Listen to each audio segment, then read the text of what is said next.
Welcome to The Maintenance Mindset, an audio-video podcast brought to you by the Multifamily Media Network. I'm your host, Paul Rhodes, and over the more than 3 decades in the apartment industry, I've had roles that include being on-site, providing services as a vendor, creating and delivering multiple education programs, and active association work. This podcast is centered on the often overlooked role that our on-site maintenance workers play.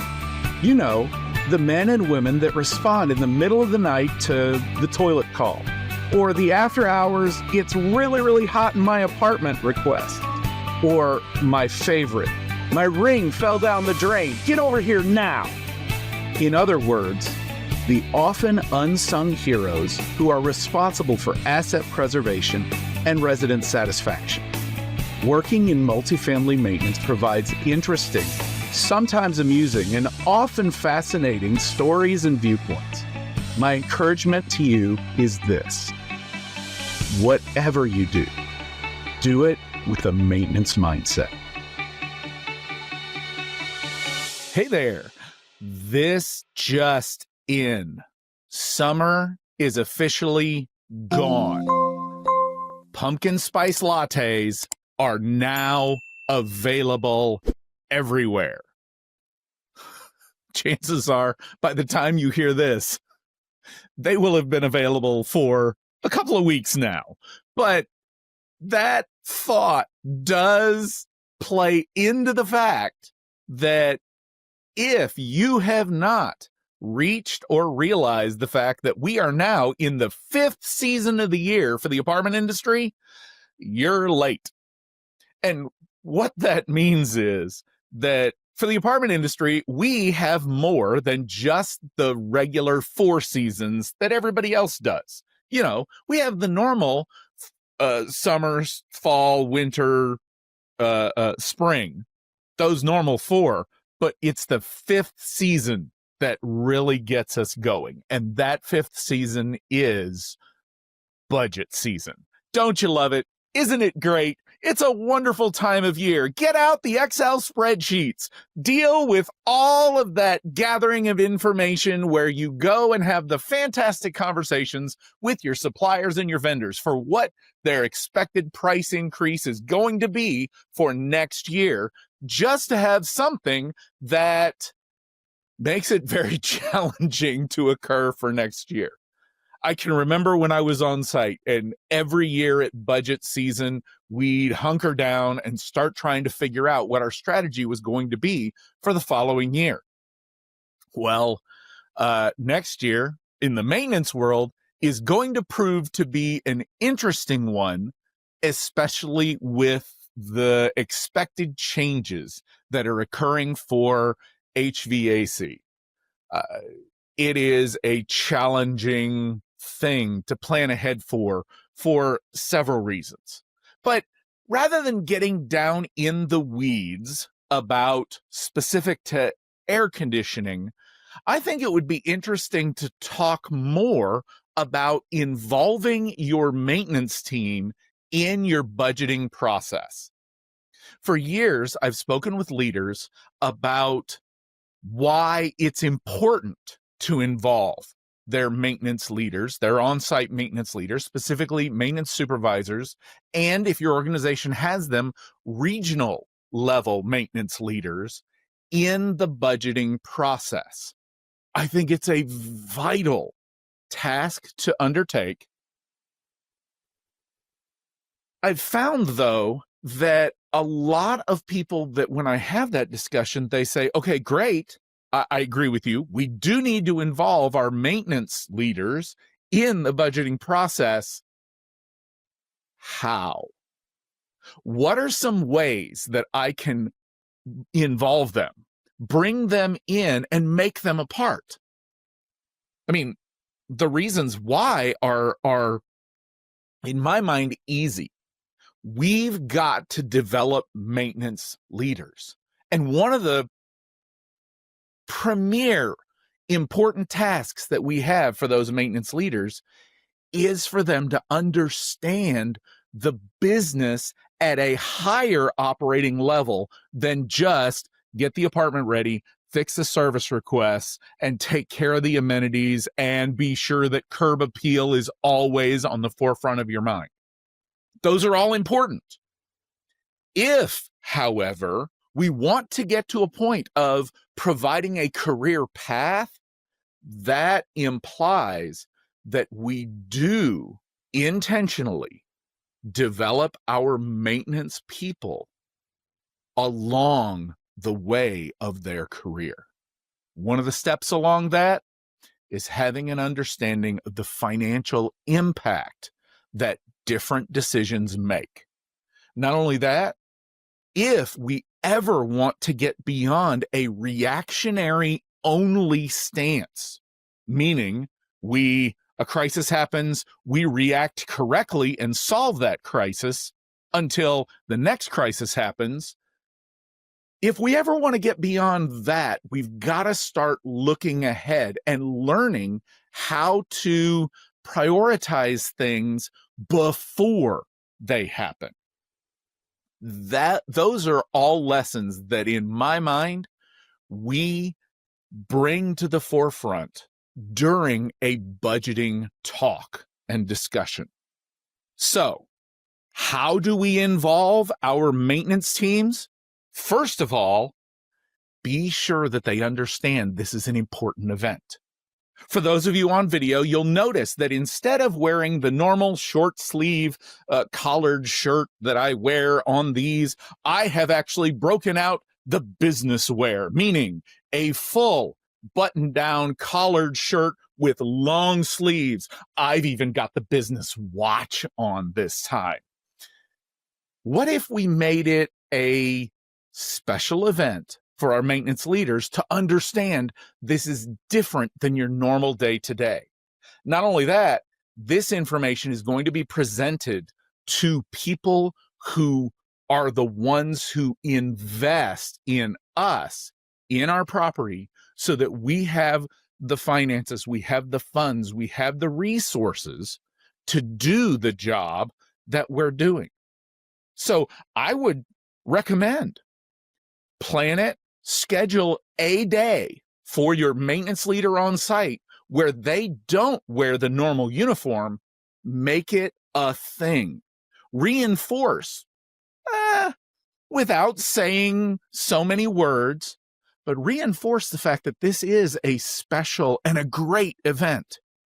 You know, years ago, there was a show I watched on Discovery Network. It was one of those scripted reality type shows. And it was all about buying cars, renovating them and fixing them up and then selling them for more money.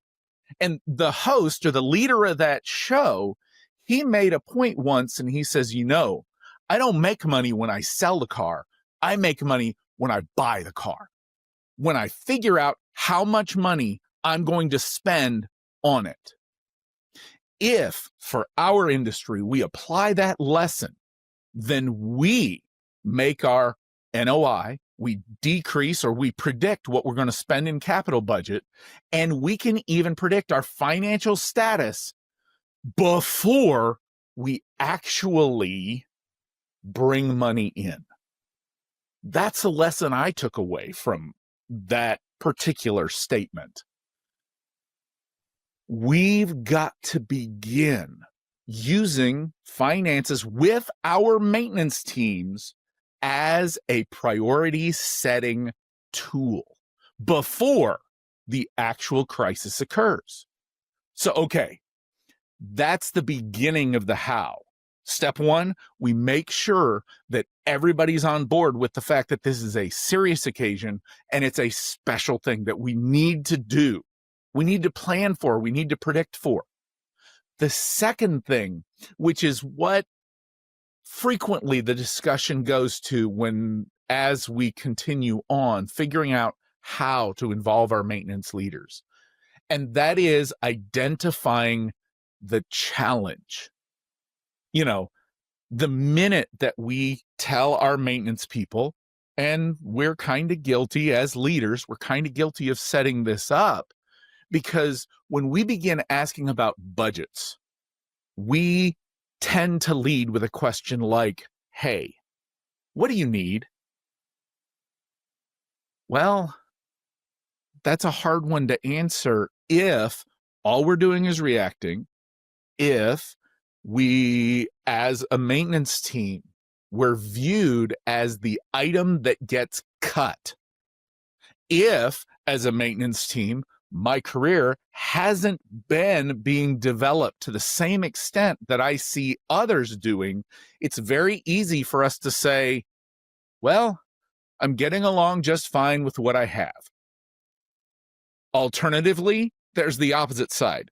Wait. Property manager, regional, whoever it is that we're having this discussion with, leader, you're asking me what I need? I'll tell you what I need. I need a new recovery machine. I need new gauges. I need the plumbing ram. I need a new cable. I need new ladders to get up on the roof. I need a whole bunch of new things because the old things are starting to show wear. In other words, we've got two extremes that many of our maintenance teams go from and to. This budgeting process has to be balanced. It's not a blank check, meaning when we hand in a budget, we have to have some reasoning and some reality behind why we're making a request for the numbers that we set to be the goals that we're going to do. I think that's kind of the beginning hurdle that we have to get under. The understanding that a budget is an assumption of what we're going to do next year. And that assumption has to have some basis in reality. We can't just say, you know what, this is 100 apartments. I think we're going to spend $1,000 per apartment next year. That means we have a budget of $100,000. Go. It doesn't work like that. We have to have information that backs up the assumptions that we're going to make. So thus, we are beginning to define the challenge. Now, how do we involve our maintenance leaders in addressing that challenge? My preferred method is to use questions.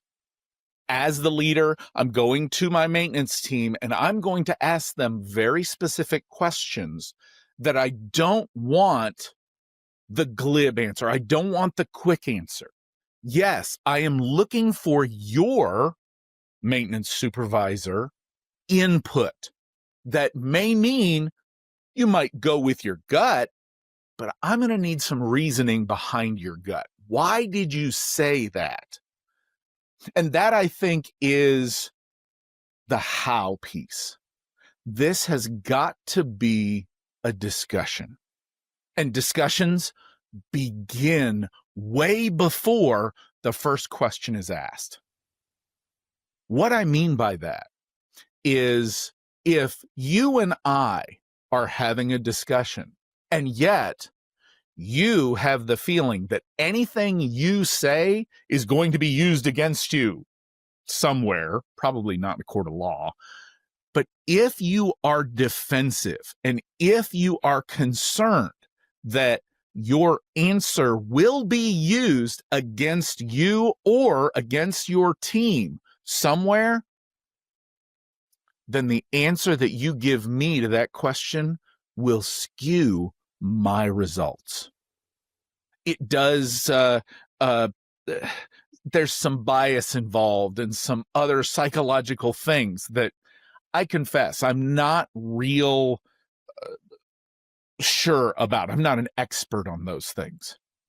I do know, however, that if we're going into a budget discussion and either one of us is defensive to each other, we've got to figure that out.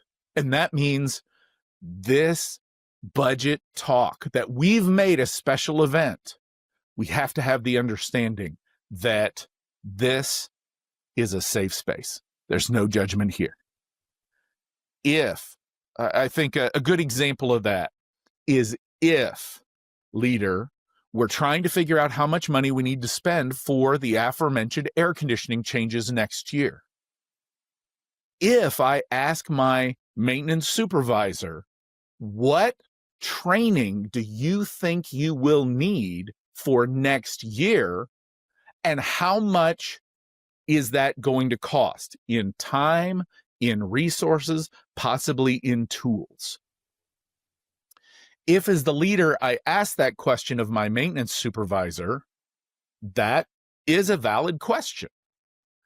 If my maintenance supervisor is defensive and he goes in to respond to that question with the bias that he thinks his property manager believes, that as the maintenance supervisor, he knows everything there is to know about the new air conditioning systems. He knows exactly what the reaction is going to be and how much time it's going to take to install those things.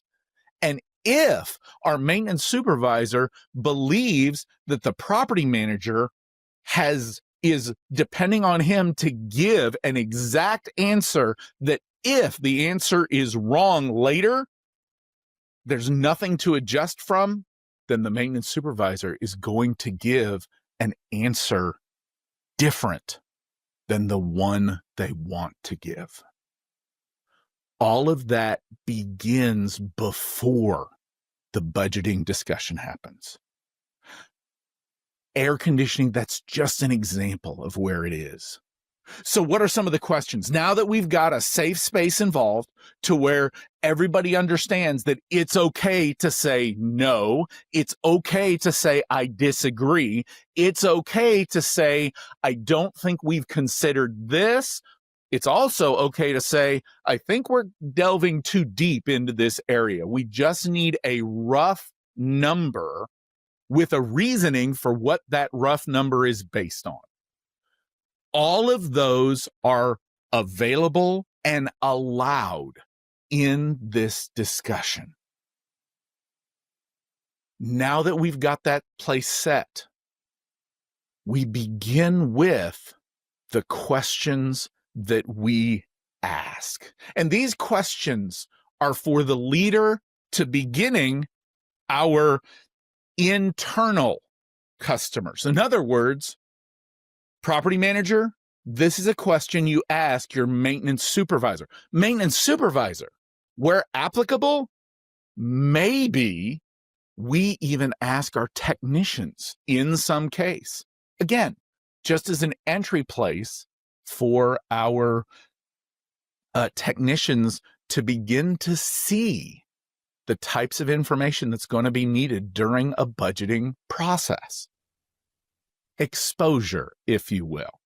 So the first question is, this year, I want you, for this year, to fill in the blank on this question. Maintenance supervisor, I think the most challenging thing is what?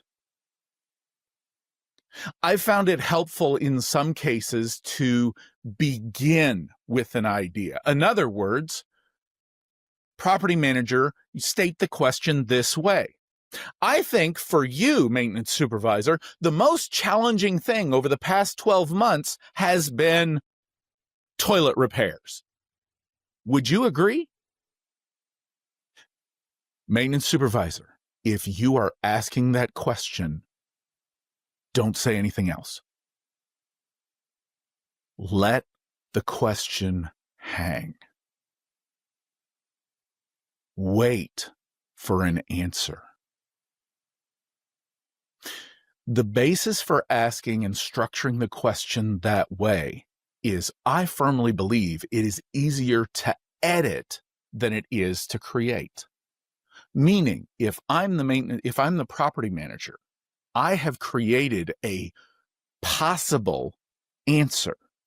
And it's not just something I pulled from the ether. It has a bounds in reality. In other words, as the property manager, I'm familiar with what we've done. I've gone through the numbers every month. I fill out that variance report, and I'm familiar with the fact that our spending over the past 12 months in toilet replacements has been huge. We've spent more in electrical repairs for whatever reason, but you know what? That is vended out. So I would think that's not as big of a challenge for my maintenance supervisor. We've done all the plumbing repairs, the toilet repairs in-house.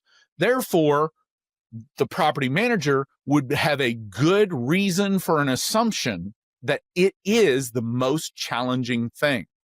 By offering that up, we are creating an opportunity for my maintenance supervisor to edit the statement.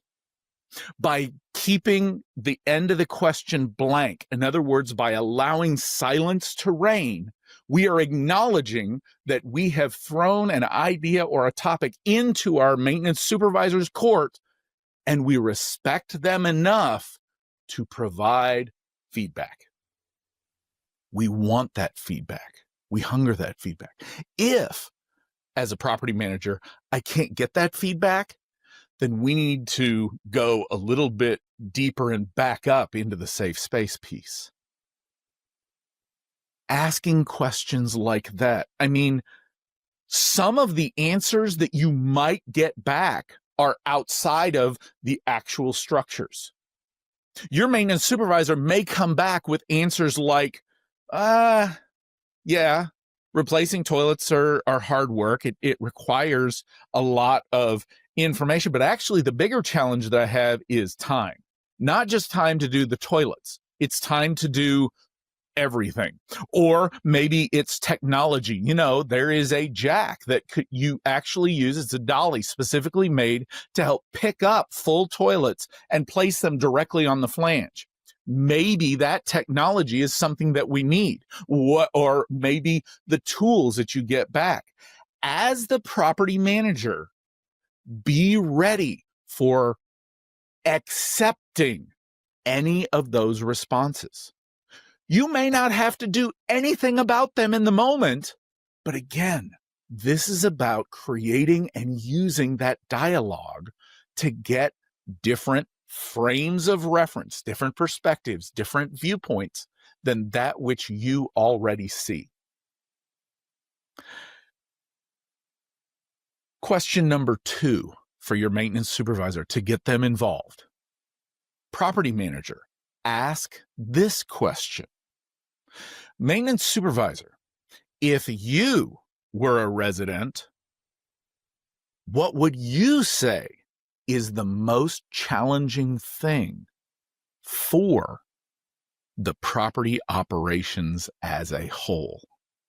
In other words, not only are we asking directly for a frame of reference from our maintenance supervisor, we're going to ask for a frame of reference from our residents. Remember, our maintenance teams go into our residents' apartments on a regular basis. Our maintenance teams are the ones that interact more with our current residents than the office traditionally does.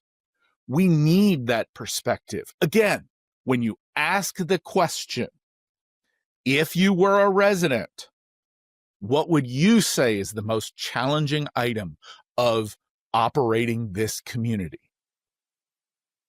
Pause at the end. Wait for an answer.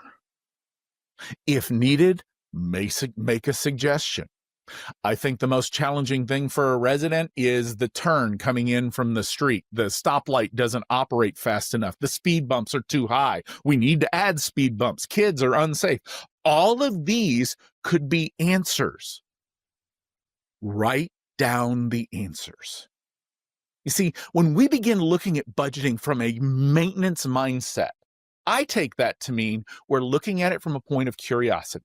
We're looking for different perspectives and possibly differing priorities than what we've seen before. In all of those instances, it's going to mean we need to go back and do some research. And hey, you now have your maintenance supervisor on board. They can help do the research. Look, these different perspectives, they're a gift.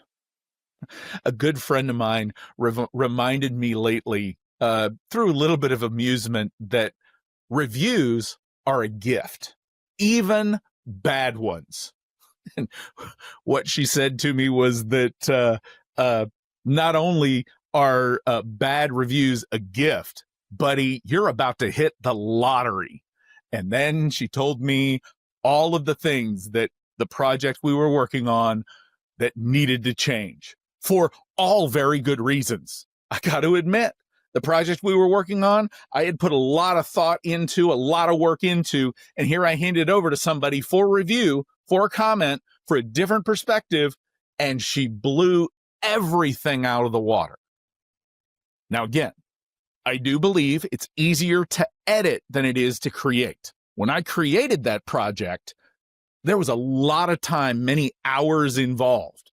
Her reviewing, it took a short period of time because I wanted her perspective, and she was the best one to provide that for me. The reviews she gave me back, I got to admit, it hurt for a moment.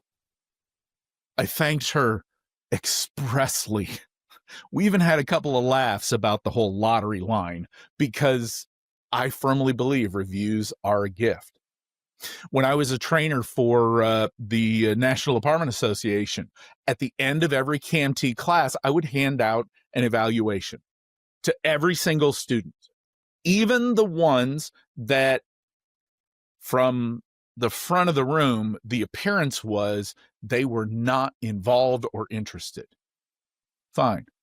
If you don't want to fill it out, or my favorite is when you look at an evaluation and, rate the performance of whatever the thing was you're evaluating on a scale from 1 to 5, 5 being the best, 1 being the worst.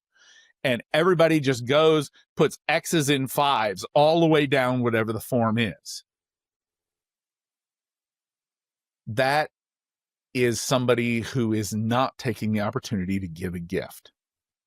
In those evaluations, and I still do them today in all of the classes that I want to do, even conference sessions that I've performed or have presented to various apartment association or conference opportunities. I want to see the reviews. I want to receive the gift that is being given to me. And I especially cherish the ones that are different from the way I believe. Because see, when I'm up in front of the room, when I'm giving the information to my audience, to my technicians, when I'm teaching them something, I believe that what I'm giving them is the best of what I have to give them. The challenge is that rule of perception. Their view is their view. And if they give me the gift of sharing their frame of reference, their view with me, I want to accept it, even if it differs from mine. And the hardest one is even if it's a little bit cutting of the time and effort I put into that session. How this relates to the budgeting process is, as a leader, we see things a certain way. Not only that, we know future plans. It's possible that you are aware of a major change that's going to go on to your property 2, 3, 4 years down the road, that with that change in mind, spending a lot of money on something that is related to that change is not a good investment. And it's very possible that you, as the property leader, are unable to share that information with the people that you lead, unless we begin having these dialogues and these discussions, especially during the special event that budgeting is.